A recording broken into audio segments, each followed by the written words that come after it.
normally we bullshit so that we can have a cold open, and we did all of that, but we didn't record a word of it. we could probably do a whole topic on cussing in your game text. Oh yeah. Maybe we can. I don't know if we're gonna do what our bonus content for this episode is gonna be. Maybe we can just do a total aside for the bonus content and just talk about swearing. We should swearing in your game text. We should just replace like every other word in a book with fuck. And then just read it. Like just add it as like an adjective onto this fucking thing and that fucking thing. And you're going to pick a fucking class. Should take a particularly jargony sentence from any White Wolf game or Onyx Path game and then replace the jargon with cuss words. Fuck. Yes, with cuss words, yes. I have the Exalted 3rd Edition core book right here. I'm for it. All right. Anyway, are we gonna do this thing? I guess. Should probably get started. I had to shovel goldfish into my face. I understand. There are priorities here. There were priorities here, and eating goldfish was on the top of the list. Yeah.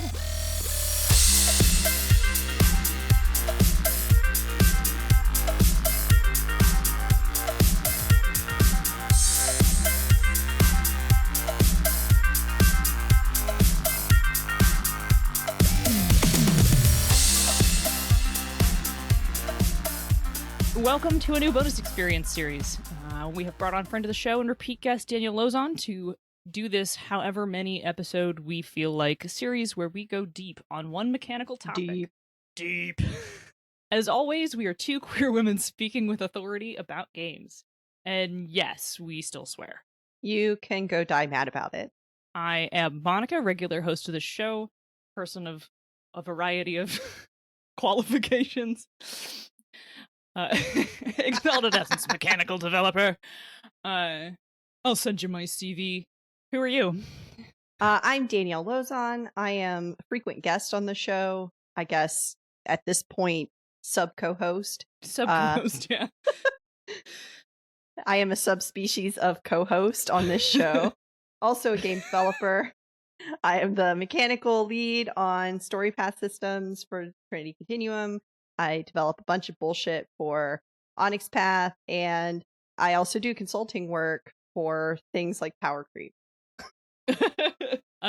Today our deep dive is going to be on the somewhat contentious topic of Power Creep. Yeah, Power Creep. Power Creep. We should probably define what that is for our audience who might not know. Yeah.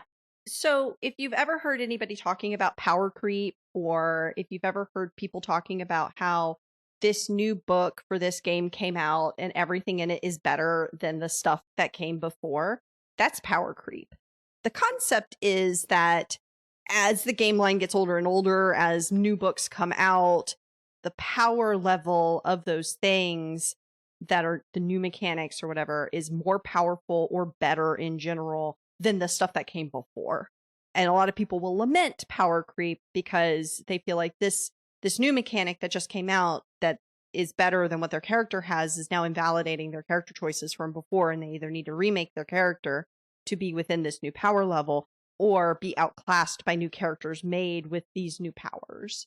Yeah, that's a very good definition. Thank you. Mm-hmm. So we'll crack this one open with my hot take, which is that power creep is inevitable. Yeah, it really is, though. So like this is a thing that I think people, both as consumers and as game creators, are wildly concerned about. But I think it is a thing that you can't actually stop. But there are degrees of severity of it, and and that's what the deep dive's for. Right. Yes. Do we want to start up with like the core book and first edition problem? Yeah, I think we should. I think it's good to talk about why power creep happens. And when you understand how and why power creep happens, you start to understand how you can maybe mitigate it and why Monica says it's inevitable. Yeah, okay. So do you want me to explain why I think it is inevitable, or do you want to go right in? Okay, sure. So I think power creep is ultimately inevitable because you cannot stop your authors from understanding the game better at the end of the line than at the beginning. It's just game editions last from like, what would you say, 5 to 10 years? Yeah, that's about right. Yeah, an edition lasts about 5 to 10 years, and so when you launch a new product, the first book, this is sort of the crux of the core book problem, and we'll talk about that a little bit more in a moment. But like the first book, you are making everything up, right? And by the last book, presumably you have been playing and writing and working with this game for the past 5 to 10 years, right? And if you don't get better at using it between the beginning and the end, you suck at your job. I'm like making a face over here like, oh, yikes. Yeah.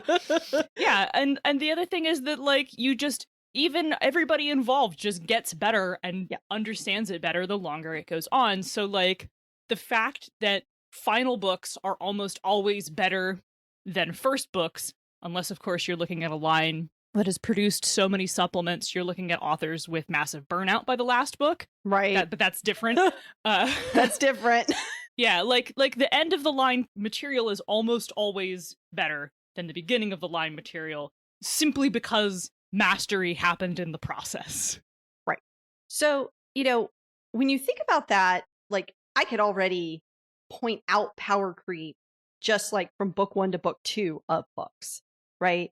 Where when we make book 1, it's brand new. We're just coming up with it. Maybe we're just thinking about it. We're trying to fit all the pieces together. And then by book 2, because we did all that work and then we played it some more and we've done some stuff. And now that we're working on book 2, we've learned so much from point A to point B that now we're like, well, I have so many regrets. And, maybe that's its own talk later of like, perfect is the enemy of done. Right. That is another problem that happens with first edition core book issues, right? Is making a core book is hard. There's a lot of work that goes into it, especially if it's got a brand new system. You're building a system, you're writing a bunch of lore, you don't have anything else to pull off of. You're building it, you're trying to make it cohesive. You maybe have multiple different authors with different ideas. There's a lot of moving parts that people don't think about when they think about making a game, especially for a crunchier, like, power creep doesn't happen in a narrative game because there are no powers in a narrative game. I think we should clarify here that we are specifically talking about what we would define as traditional games. Right. I would not say that, even though I would classify PBTA as a traditional game. You can hear my hot take on the episode about traditional games there. Yes. I don't think there's such a thing as PBTA power creep.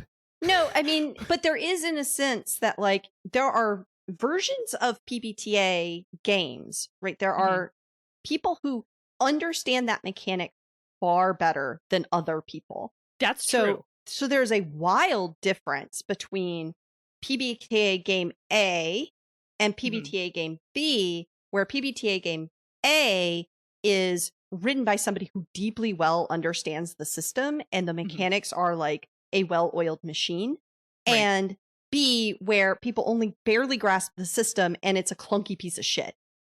That's fair.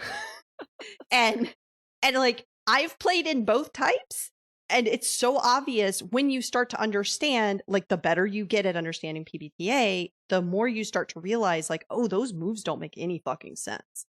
And I think Fate and Fate hacks are fall under that same umbrella.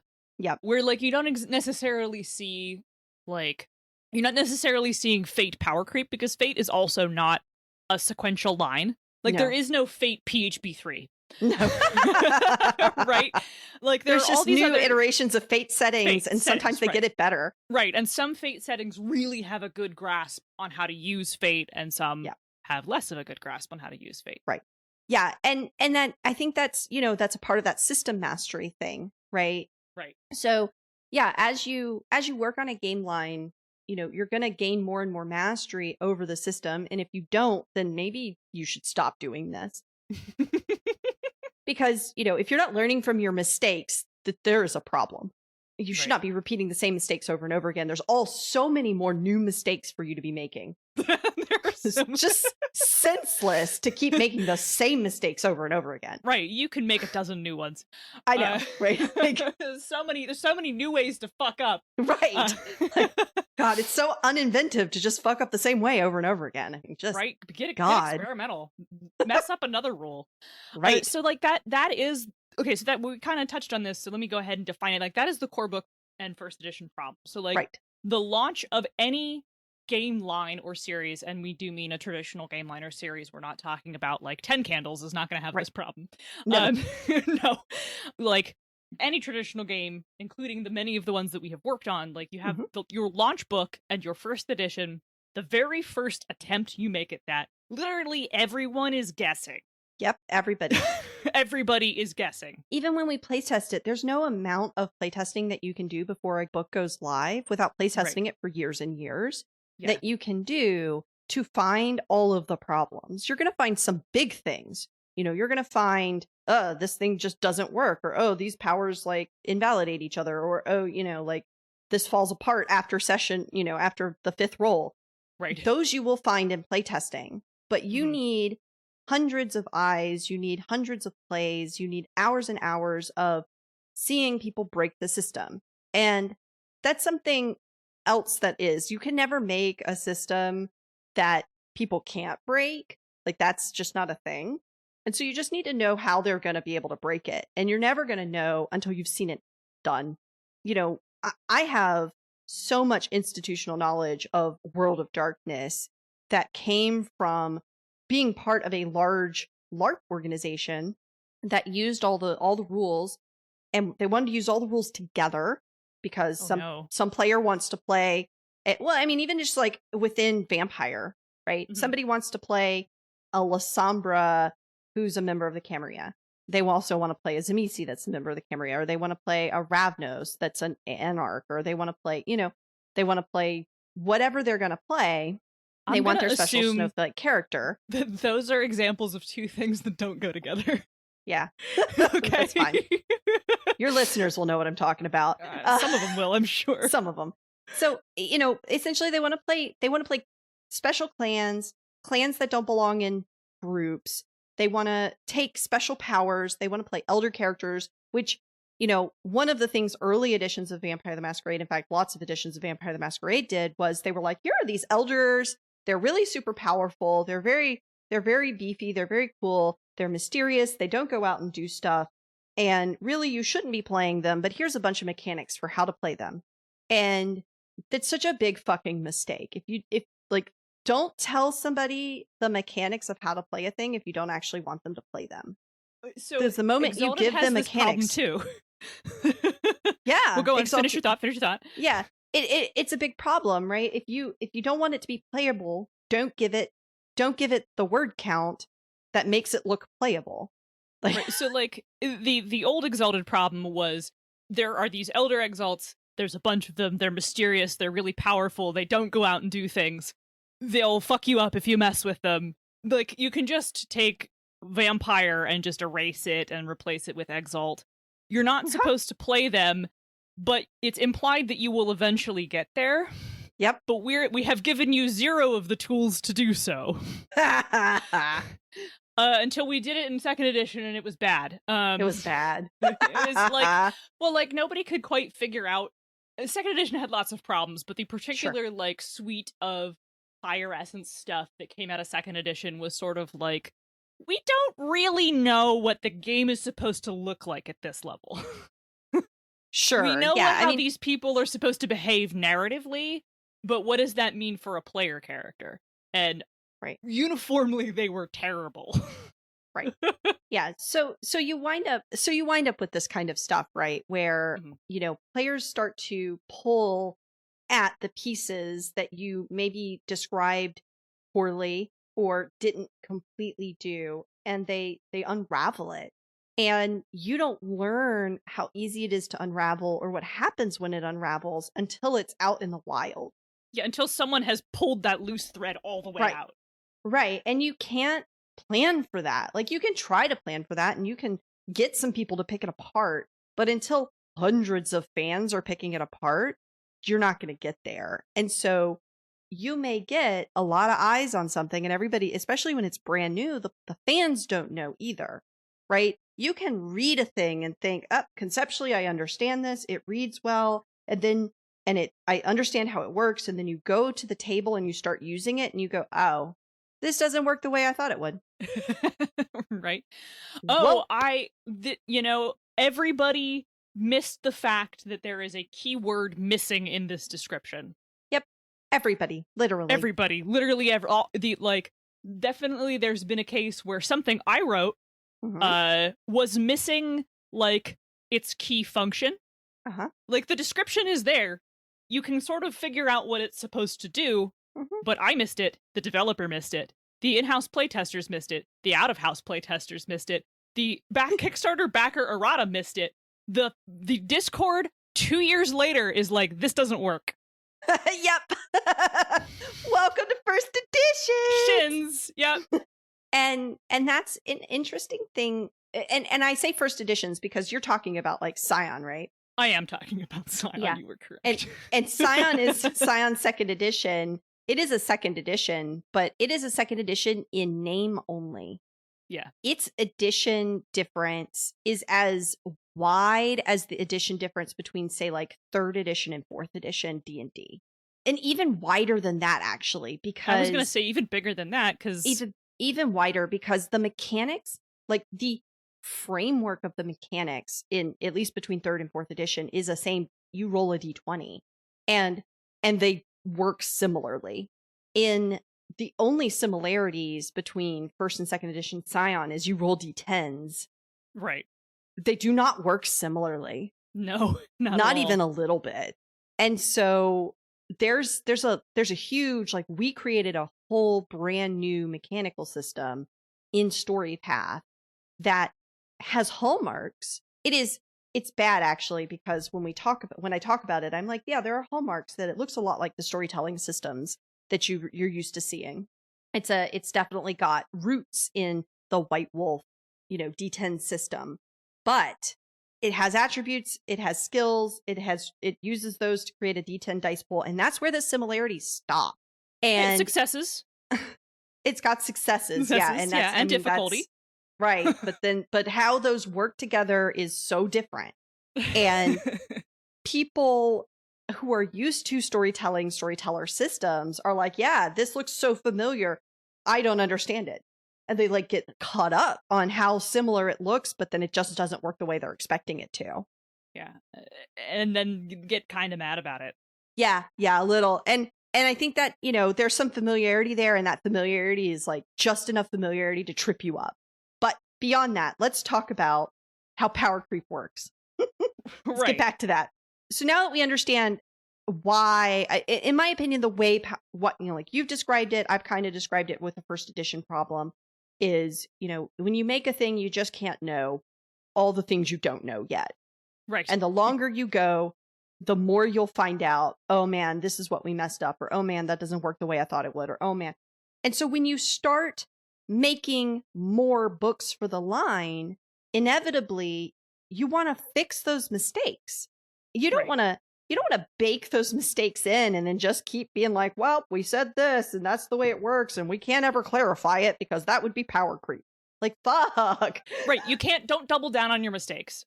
Yeah. And so you try to, authors will try to seed in corrections in other stuff. Right. So sometimes you'll see in supplements like sidebars or sections in the updated rules that are like, here's this new thing that this book is introducing that you can backport into your other campaign, or to your other games or whatever, that solves a problem that we figured out. Right. Plenty of games have this. Yep. Yeah, and it's interesting because, we've been doing this with StoryPath, and, I've been developing the Scion Dragon book. Mm-hmm. And Monica, you wrote knacks and some of the dragon powers for that book. And a lot of the knacks are very similar to knacks found in the Scion core book. But because Dragon is its own core book, it has all of its own, like, other than it uses hero, but it doesn't use It uses Origin. Oh, I got them mixed up. It uses Origin. That's where all the story path mechanics for Scion are. But it doesn't use Hero at all. It's got its own callings. It's got its own powers. It's got its own character creation system. Like dragons it's a standalone book. It's a standalone book within the Scion line. And so there are some, knacks that are translated over from the Hero book. And Monica was like, I'm going to make these, I'm going to fix these because I realized that there were some problems with them originally. and I'm going to make this little sidebar that says we've learned some things. And yes, these may look different and have the same name. You're welcome to use them in your Scion games with these updated mechanics. Because why reprint a poor mechanic when we could fix it? Right. And why would you? Both in that case, it was why reprint a mechanic when we could fix it, and also why reprint an effect that already exists. So there were, because of the overlap between the two, I was like, well, so I already wrote stuff that would fit here. Mm-hmm. So what if I just what if it got a cleaned up version and just explicit permission that you can use this version instead? And I think we fixed a couple tags too that were missing stuff, which were all, remember when I was like, the in-house playtesters missed it, the out-of-house playtesters missed it, the developer missed it. Everybody misses it. Everybody missed it. Sometimes that happens. Right. 2 years later, the Discord is like, this is broken. Yeah. So, you learn and move on. And, I think we said this earlier, you cannot make a system that doesn't break. You just can't. Someone will find the loose thread in your scarf or your whatever, and they will pull on it. What you can do is make sure that when someone pulls on that thread, the whole garment doesn't come apart. Right. And some of that is just, some of that is future thinking, right? So can you future-proof a game? And I think the answer is yes. You can, yeah. You can consider, when you're doing mechanical design, one of the things you can consider is all of the ways your mechanics interact with each other, and and writing down, here's how they interact. Story path, for example, there are enhancements, there are complications, there's difficulty. And those 3 things are the core levers that you're pulling on. Mm-hmm. No matter what the power is, you're inflicting a complication, you're increasing difficulty, you're lowering difficulty, you're, gaining enhancement, you're removing enhancement, you're whatever. These are your levers. And so if you write down literally every way that those levers can be pulled upon and recognize them, then you can say, okay, now that we know that, we can also prevent the real kind of power creep, which is different from fixing a mechanic. Right. There's this other kind of power creep that happens where it's like, well, in the core book, everything was giving a +1 bonus. 5 books later, everything's giving a +3 bonus. Yes. Because we wanted to make more powerful abilities. Right. And that's the power creep that's no good and terrible and bad, and everybody should stop doing it. Yes. This is especially bad in competitive games. Yes. Which is outside the scope of talking about RPGs, but Malifaux 3rd edition, which I was part of the playtest for, was really tamping down on big numbers on models, right? Stat lines were pretty tame. Characters who previously were super accurate had their numbers bumped down significantly. Right. And there was a much even spread across the board, right, numbers wise, to make the game more intense and fast, right? To make you kind of use your pieces more strategically instead of throwing big number at guy. Right. The most recent, the new faction is coming out, and I'm like, oh, I see 7s are back on the menu. Mm-hmm. Oh, you toned down everybody else's stats for the beginning of the game, and now you're like, this guy's allowed to have 2 7s in defensive abilities, and I'm like, what the fuck, man? That's high. For the record, it's very high. Where 5 is the normal stat number, and so you're looking it was okay, so we've gone back to big number is okay, even though you very clearly stated in your your core rule set that we weren't doing this anymore. That was the problem previously. Yeah, it's interesting to me because that does happen, right? Right. If you, and that's something that I commend later editions of like Dungeons and Dragons and stuff like that. We talk about power creep and system mastery, and like something like third edition got moved into 3.5. And one of the things that 3.5 did of releasing a whole new edition was it took all the mistakes and all the bullshit that they had learned, and like, oh my god, you can have a crit range of like 11 to 20 in third edition, and like, let's fix that shit because that's not good. Right. Because, whatever. But then towards the end of 3.5 books, it started happening again. And kids, I was just about to make a kids these days don't know about confirming criticals. Anyway, carry on. Yeah. So yeah, and that is one of those things where it's very interesting to me, where you can try to design tight math, right? But you have to put stipulations on that tight math, right? Like, one of the things say Scion tried to do and is holding to is that there is a range of enhancement and successes and scale and all this kind of stuff that makes that math really tight. And if you step outside the bounds of that, you create a problem. And it takes strong leadership and direction to prevent authors from just breaking those bounds. Yes. Right. And that's part of the problem too, is that when a game line has gone on for so long, you may wind up with new people working on it who are like, well, why can't I have a +5? Well, because that breaks the math. Stop. So let me switch gears for a sec and talk about future proofing and talk about essence, which is a thing that I've spent like a lot of my time in the last 3 weeks working on, because it's in development now. And then we just did a round of testing at Metatopia, and this is right after it, dating this episode. So one of the things I would date this episode. Oh, thanks. So one of the things that it does is right up front in the core rules puts a hard cap on a bunch of stuff. You cannot add no effect. Now, no combination of effects can add more than 10 dice. No combination of effects can add more than 5 successes. No combination of effects can bump your static values, such as soak or defense, 5 above its base margin. Or in a margin of 5 above the base. So if you have a defense of 5, you can bump it up to 10. If you have a soak of 8, it can go to 13. Right. And that is your base value, so that's like whatever you calculate it from, and then any special effect you have that increases it beyond then cannot increase it above a margin of 5. And then it follows that with, unless it specifically says otherwise. Right. So if we were to get a line, which we are not expecting to, so please don't take this as like foreshadowing, listeners. It's just a hypothetical. It's a hypothetical. So let's theorize that it gets its own line in some pie-in-the-sky imaginary world. We would have to prevent people from deciding that every effect breaks the rule.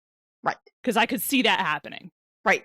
Well, I think that this is a charm, and charms should be able to break rules. That's literally what they're described as. Yeah. Breaking the caps is sometimes food. Yes. Just like cookies. Yeah, it's interesting.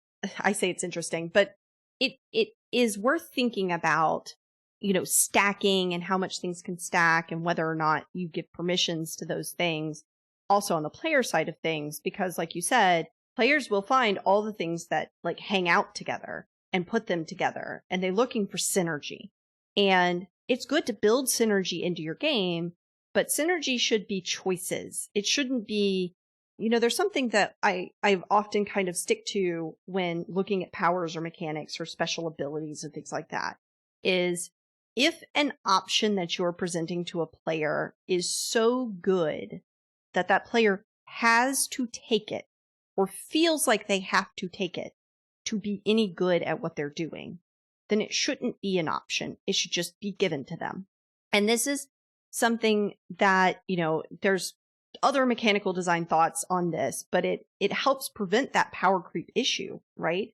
When you think about, okay, if, here's this ability, like here's this thing that gives you the permission to do X, and X is attacking, or something super mundane or so good that everybody's going to want to do it.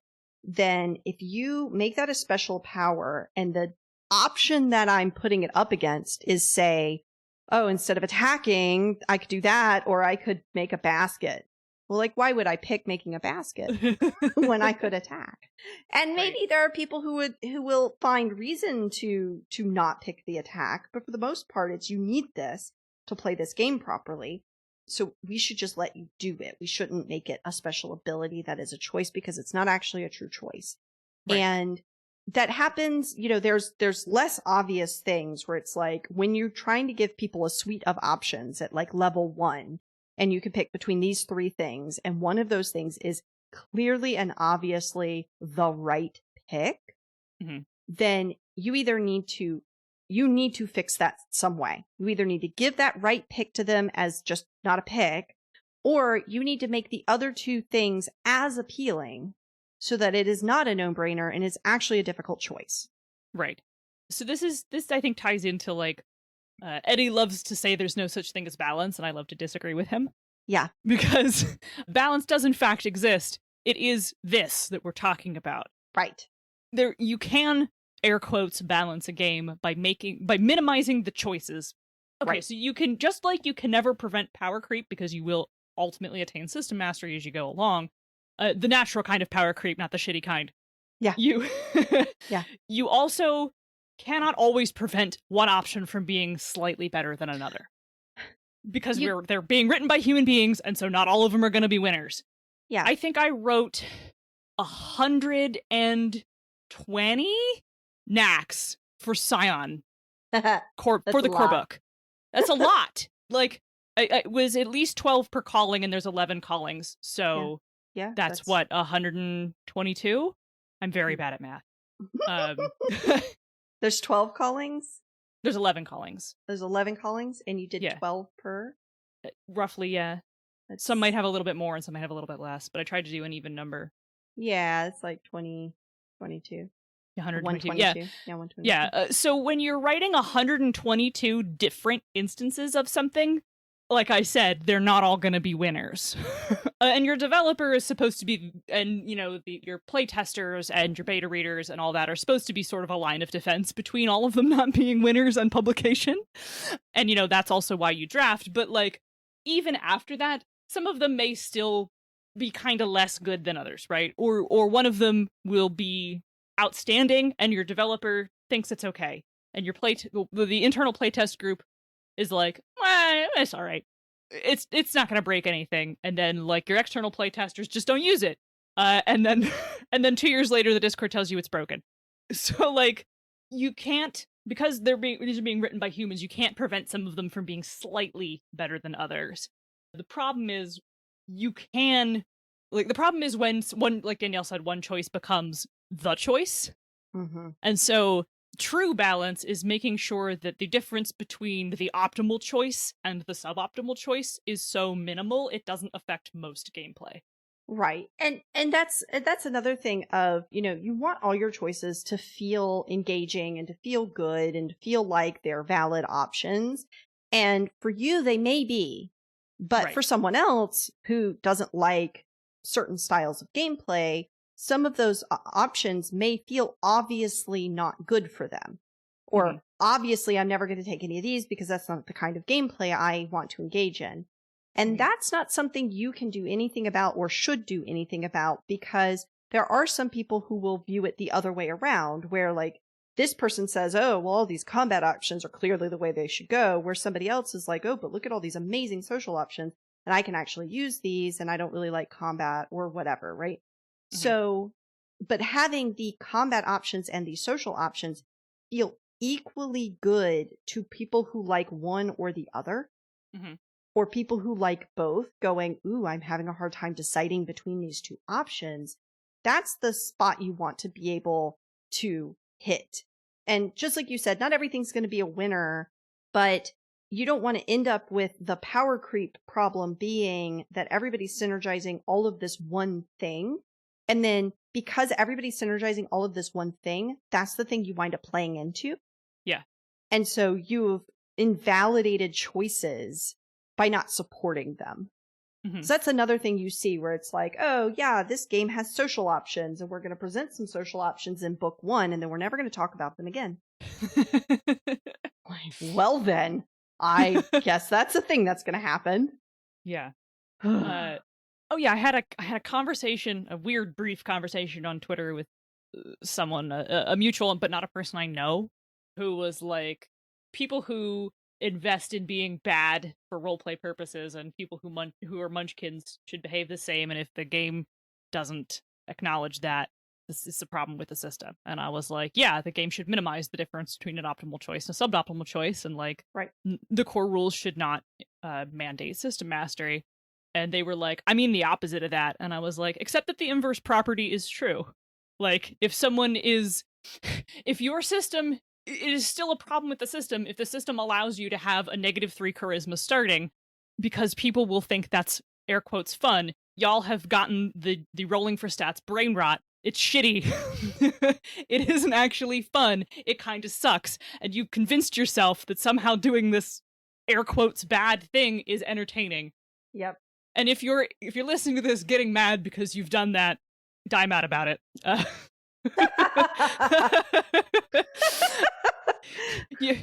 Get over your rolling for stats brain rot. Yeah, I mean, and that's part of it, right? Like, it is interesting and it is difficult to consider things that you really like as being poor design. Mm-hmm. But sometimes it just is.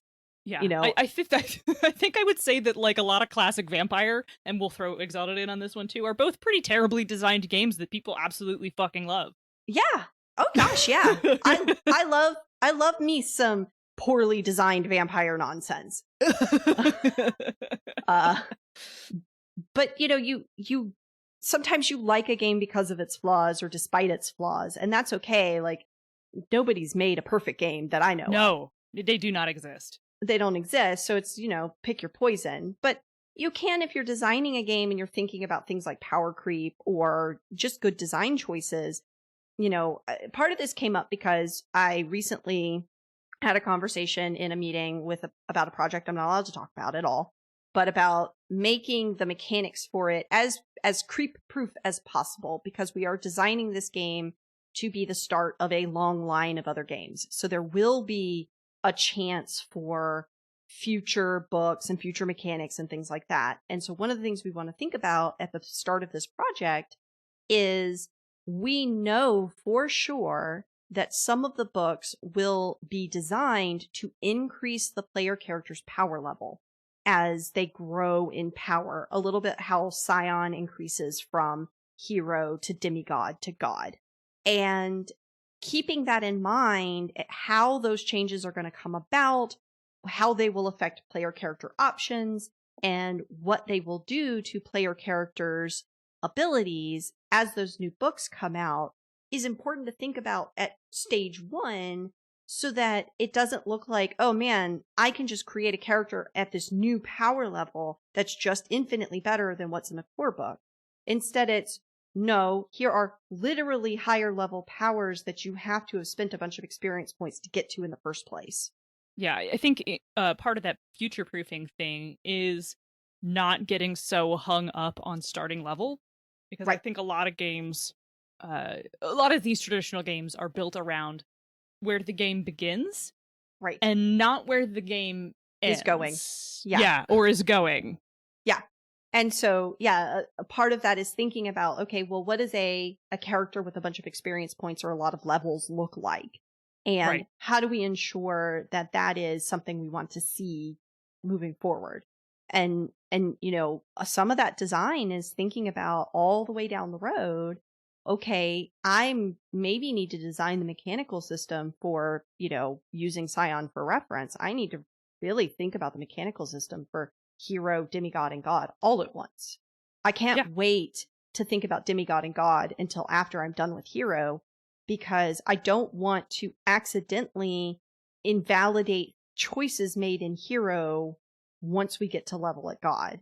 And I mean, to a certain degree you will, but an elegant design would be to have your choices at hero matter just as much as you progress through your leveling up of godhood or whatever, that things that grow with you. That's not a direction that Scion took, but it could have very well been one. And it could have worked in a way that would future-proof, here are these characters that are moving through these games, and maybe Demigod is a very different game from Hero, and maybe God is a very different game from Demigod and Hero, but you can keep the same characters that progress through all these levels, and your choices at the beginning still matter by the time you get to the end. Mm-hmm. And that could be a cool way to do it. It's not what we did, but it is something to think about, right? And it's sort of what we did. Sort of. It's sort of what we did. Sort of. Sort of. I was involved with it. It's sort of what we did. I understand. I'm not saying that it's. I'm not saying that. I'm not saying that there isn't some consideration, right? We absolutely considered, but all three systems weren't designed at the same time. They were not. No, that is true. Right. That is 100% true.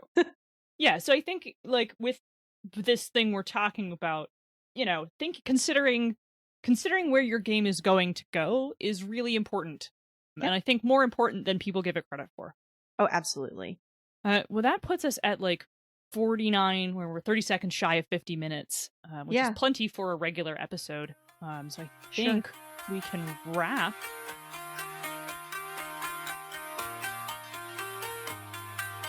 BXP and the Deep Dive are brought to you by the Misdirected Mark Network. Bing! Thank you. If you like listening to us talk about mechanics and junk, you should listen to Gnomecast. Several gnomes from Gnome Stew get together to talk about gaming topics and themselves in an effort to entertain you, and avoid being thrown in the stew. You can support BXP by becoming a patron. Give us $1. What could it hurt? Sometimes we do live shows. We haven't done it in a while because Ray's been really, really busy and dealing with a lot of real life stuff. But we'll get back to it soon, I promise. You can go to patreon.com/bonusexpcast and toss us $1. We are always very thankful whenever people become a patron. We're consistently surprised that people like us, even after all this time. You also get access to a patron-only Discord. You do. Well, anybody can be in the Discord. There's a secret special hidden room for patrons where you get But not me. Because I'm that subclass. Where you get to hang out with us and bother me directly and at me and tell me that I'm wrong. I do it all the time. I don't need to be a patron for that. That's fair. You should also check out our sponsor, Nerdy Kepi. You can use code BXPcast for 10% off. They have all kinds of cool masks and sweet Pride swag. I have a bunch of rad Buy Pride sneakers and boots that I got from there using the code. And we are, thanks to 2020, we've stalled out on this, but a bunch of our BXP merch is going to be moving there as exclusive items you can only get on that site. But that's coming because both Nerdy Kepi and BXP are kind of busy right now. Nerdy Kepi is busy because they are currently doing a Proud to the Bone Kickstarter with some rad as fuck Pride Skull enamel pins. Oh my god, they're amazing. They're really cool. I want them all. They're unlocking like one by one as more money rolls in. And I think Wolf Different Skull was the skulls. last one that unlocked. Yeah, they have a human skull as the start, and then they have a crow skull and a wolf skull unlocked. And a deer. They have and a deer skull. The deers, all of them are fucking sweet, but a lot of the animal skulls are very good. And they've got a whole suite of cool animal skulls that they're unlocking with all the different pride flags, 15 different pride flags per skull. So lots and lots of cool shit. Yeah. And then the final one is a ribcage. Oh, the pride part is that all the skulls are like wearing a flower crown. So they're really like haunting and beautiful looking. And then the final one is a ribcage where the heart is a flower. And that's part of the pride design. Yeah. So I hope we get to that one. We get to unlock that one. Yeah. So go look that up. Nerdy Kepi, Proud to the Bone on Kickstarter, and back it so that I can get a really cool human ribcage pin for my jacket of pins. Yep. Where can they find you on the internet? You can find me at daniellelozon.com. I have a whole website dedicated to me. And you can find me at Danielle Lozon Author on Facebook. You can also find me at Impernius on Twitter, although my Twitter presence is very sporadic and sometimes just me screaming into the void. I'm not useful to follow on Twitter, but you're welcome to try it anyway. If you want to email Bonus Experience and give us a topic for a deep dive, because we're probably going to do like one or two more of these, We may just keep doing them because they're fun. They're fun. We will always need some backup episodes for sure. Yeah. I don't have anything better to do with my life. Me neither, clearly. You can email us at bonusexpcast@gmail.com, or you can holler that suggestion to us at Twitter at bonusexpcast. And if you want to follow me, which I don't advise, but go for it, I am at Zenith Sun. Excellent. All right, so everybody get out. Go, hey. Sky, I gotta do stuff. I got shit to do. Okay. All right, change it if you want to.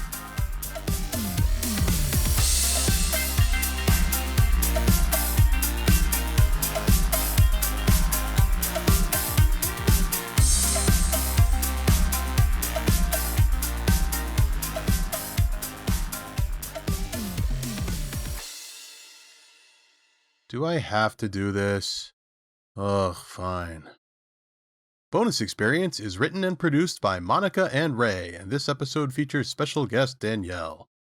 And edited by Margaret. Our logo and art is by Nino Studios. Find her on Facebook and Instagram. Our theme song is Reuse Noise with the Light by CDK, and is used under the Attribution Non-Commercial Creative Commons license. BXP is part of the Misdirected Mark Network. Ugh, I'm not reading this. Fuck it. Bye.